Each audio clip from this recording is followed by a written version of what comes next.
നമസ്കാരം. മുതിർന്ന കോൺഗ്രസ് നേതാവ് ഡോക്ടർ ശൂരനാട് രാജശേഖരൻ അന്തരിച്ചു. കൊച്ചിയിലെ സ്വകാര്യ ആശുപത്രിയിലായിരുന്നു അന്ത്യം. കൊല്ലം ശാസ്താംകോട്ട DB കോളേജിൽ കേരള വിദ്യാർത്ഥി യൂണിയൻ പ്രവർത്തകനായി തുടങ്ങിയ ശൂരനാട് രാജശേഖരൻ KSU സംസ്ഥാന ഭാരവാഹി, യൂത്ത് കോൺഗ്രസ് സംസ്ഥാന ഭാരവാഹി, Kollam DCC president, KPCC general secretary, vice president എന്നീ സ്ഥാനങ്ങൾ വഹിച്ചു. KPCC രാഷ്ട്രീയകാര്യ സമിതി അംഗമായിരുന്നു. സ്പോർട്സ് കൗൺസിൽ പ്രസിഡന്റ്, സംസ്ഥാന സഹകരണ ബാങ്ക് പ്രസിഡന്റ്, വൈസ് പ്രസിഡന്റ് എന്നീ നിലകളിൽ പ്രവർത്തിച്ചു. കേരളത്തിലെ മികച്ച സഹകാരികളിൽ ഒരാളാണ്. പാർലമെന്റിലേക്കും നിയമസഭയിലേക്കും ഓരോ തവണ മത്സരിച്ചിട്ടുണ്ട്. 1949 ജനുവരി 18 കൊല്ലം ജില്ലയിലെ ശൂരനാടാണ് ജനനം. അച്ഛൻ PN രാഘവൻപിള്ള, അമ്മ K Bhargaviamma. മാലുമേൽ government LP school, Thazhava Adityavilasam government high school, Sasthamkotta Devaswom board college, Changanassery Saint Bergman college, Thiruvananthapuram law academy law college എന്നിവിടങ്ങളിലായിരുന്നു വിദ്യാഭ്യാസം. കാലിക്കറ്റ് സർവകലാശാലയിൽ നിന്ന് ഡോക്ടറേറ്റ് നേടി. പത്രപ്രവർത്തകനായും പ്രവർത്തിച്ചു. കൊല്ലം പ്രസ് ക്ലബ്ബ് പ്രസിഡന്റായിരുന്നു.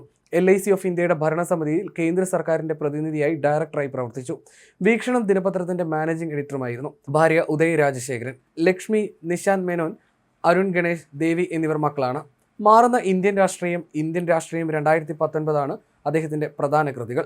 മലയാള ഭാഷാ പണ്ഡിതനായിരുന്ന ശൂരനാട് കുഞ്ഞൻപിള്ളയുടെ അടുത്ത ബന്ധു കൂടിയായിരുന്നു ശൂരനാട് രാജശേഖരൻ.